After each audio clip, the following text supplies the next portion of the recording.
This is the 171st commencement of Denison University, but members of the class of 2012, you're graduating in the college's 181st year since its founding. And you wonder why. There were no graduates, of course, in the first years of the college, and the Civil War interrupted the progress toward a degree of many students a century and a half ago, and thus there's a discrepancy between the college's age and the number of its commencements. On this special day, we began with a performance of your special fanfare that you last heard at your induction ceremonies on the Reese Shackelford Common almost 4 years ago.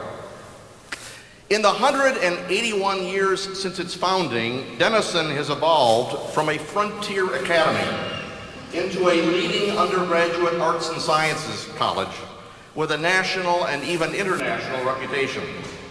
It has not stood still during these past 4 years either, and maybe just a few highlights of the changes around you will encourage you as about to be graduates to reflect upon how you've grown and changed since you arrived here from high school. As I point out to graduates every year, since you've arrived on campus, you have encountered about 4,000 other Denisonians. We've only been a college of about 2,100 at each of those 4 years, but you've interacted with men and women who've graduated in the 3 years preceding you, as well as those who've come after you. Your circle of Denison friends will only grow as you graduate, become involved with alumni activities, and we hope return to campus for reunions. Change has come to the faculty during your time at Denison. Not only have there been 4 years of retirements of accomplished senior faculty and key college staff, including 3 professors who we especially will recognize today, but in your time, 42 new professors have joined the permanent Denison faculty, bringing their special skills and energies to classroom and studio and laboratory. And because of the generous support of alumni and parents and friends of the college that was shared during Denison's Higher Ground financial campaign, which concluded the year you arrived, the faculty is actually larger today than when you began, allowing us to enhance the student-faculty relationships that lie at the heart of a Denison education. Although you may have forgotten it, when you arrived on campus in the fall of 2008, Cleveland Hall was still making its transition from a 1904 men's gymnasium into the outstanding Bryant Arts Center that opened at the beginning of your sophomore year. The construction fence that went up around eBall Laboratories at the end of your sophomore year was down when you returned last fall, and students and faculty alike have declared the completely rebuilt facilities for chemistry and biochemistry that opened in the fall e-bossum.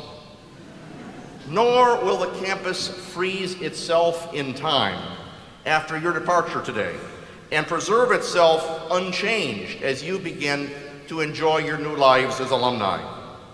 9 new tenure-track faculty will join us in the fall, and soon, taking your place on campus, will be 615 or 620 new members of the class of 2016. Men and women a little like you were in 2008, but different too, with their own character, their own tastes, their own perspectives. Physical changes are coming to the campus too, some pretty rapidly. Last year's big hole in the ground is now a state-of-the-art aquatic center, which will open in just a few weeks in late summer. As it comes to completion, in addition to the front of the older Gregory Pool and Livingston Gymnasium building, will provide a new entrance, new gathering area, new coaching offices and athletic training areas, and finally, the old Gregory Pool itself will be renovated into a bi-level fitness center promoting healthy activity for the entire campus community. When classes resume next fall, a renovated and expanded Chamberlain Lodge on the North Quad will offer apartment-style housing for 56 more seniors. So no, Denison won't be exactly the same next time you come back. It will be better, and you wouldn't want it any other way. But these are just road marks of the changes that have come to you as women and men during these 4 years.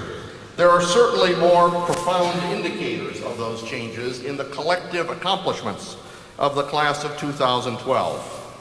In all today, you number 513 graduates, and you have earned 7 Bachelor of Arts, Bachelor of Fine Arts, 88 Bachelor of Science, and 418 Bachelor of Arts degrees. The co-valedictorians of the class, with perfect 4.0 cumulative grade point averages, are Karen Watts of Lewis Center, Ohio, who has earned a BA in East Asian Studies, and Courtney Young of Richmond, California, who has earned a BS in Biochemistry. The co-salutatorians with matching 3.99 GPAs, cursed at A-,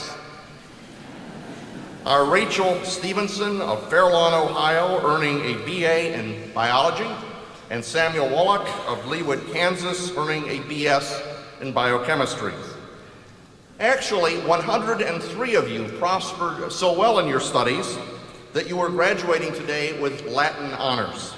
47 of you cum laude, 39 magna cum laude, and 17 receiving the highest honor for academic accomplishment, summa cum laude, which are indicated by the different color shoulder cords on each recipient's gown.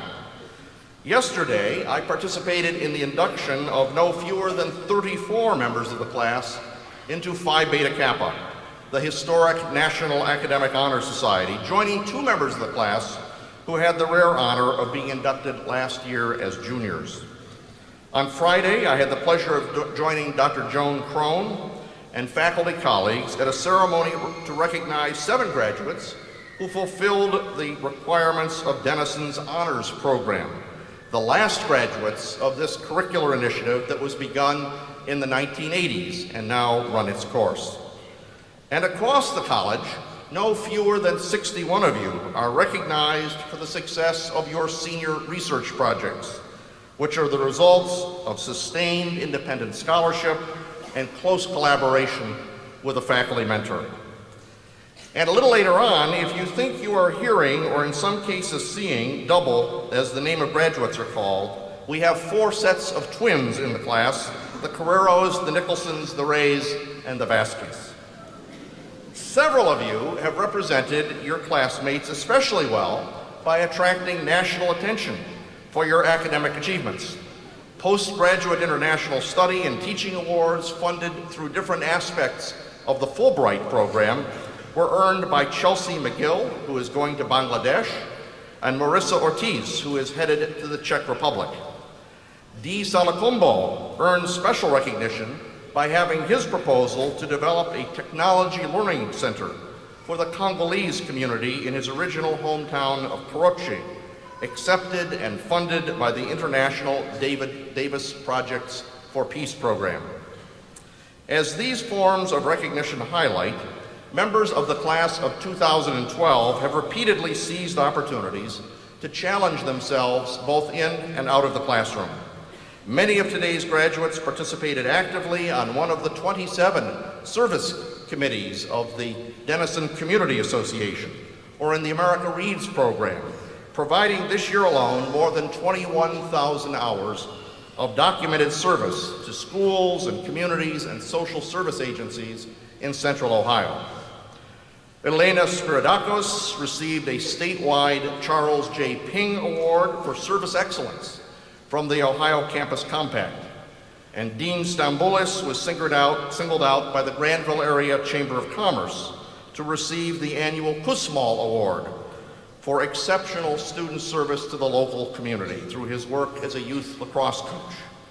Today, providing visual evidence of the commitment of many Denison students to preserving the quality of life worldwide are the green ribbons worn on student and faculty gowns that have been distributed as part of a nationwide effort to give college men and women the opportunity to affirm their intention to consider the social and environmental consequences of the work they do and the lives they lead.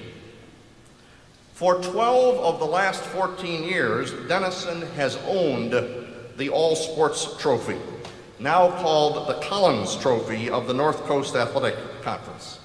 On the strength of first place finishes in field hockey, men's and women's lacrosse, and men's and women's swimming and diving, second place finishes in women's basketball and men's tennis, third place finishes in football, men's golf, and women's tennis, Denison will either win the trophy again or come in a very, very close second. The men's swimming and diving team, under the leadership of NCAA Swimming Coach of the Year Greg Perini and head driving coach Jason Glorious, as we all know, captured the NCAA Division III National Championship for the second year in a row, with the women's squad not far behind in third place nationally. Men's lacrosse has had its winningest season in 45 years, and last night advanced to the national quarterfinals of the NCAA tournament by defeating Lynchburg College 10-5.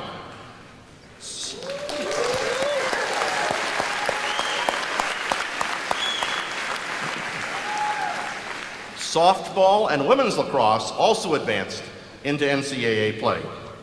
Between 1 and 3 runners are likely to represent the college at the NCAA National Track and Field Championships, and I think some tennis players may also be moving on. But I'm particularly pleased that so many Denison student athletes were recognized at the conference, regional, or national level by placement on all academic teams. Evidence that the discipline of athletics can help prepare men and women for academic excellence. Kate Westenberger of the class of 2012 was recently invested with Denison's brand new James T. Glarum Presidential Award for having combined academic, athletic, and leadership excellence. And Chris Kozlowski and Brittany Brannon were recognized respectively with the Scheiderer and Schweitzer Awards for turning in the strongest academic performance for respectively a man and a woman among almost 150 graduating seniors participating on varsity athletic teams. Chris Olson and Emily Schroeder received the North Coast Athletic Conference Scholar Athlete Awards. Many Denison students thrive upon the combination of academic challenge, off-campus service, and campus leadership in different proportions appropriate to their own individual interests. Some pursue these combinations with such remarkable results that they earn the acclaim of faculty, college staff, and fellow students alike. Special exemplars of this are recognized as Denison President's Medalists. The class of 2012 includes 4 such honorees who were announced at the Academic Awards Convocation in April and will be the first to cross the stage today to receive their diplomas. They are Meg Gertner, Nikki Jimenez, Stephen Prophet, and Jessica Wilson. As a class, 2012, you have accomplished much at Denison, much that builds in the rest of us anticipation for your achievements in the years ahead. Those of us on the faculty and staff of the college, and certainly you yourselves, recognize that you do not come to this day of passage entirely on your own. Consequently, before we move on to the next events in the ceremony, I'd like us to recognize a large and very special group of people who have made this day possible. We honor them for their commitment and sacrifices and thank them for their sustained love and support. Members of the class of 2012, would you please stand, turn towards your families and friends who are here to celebrate your achievement, and join me in the faculty in expressing our appreciation with applause.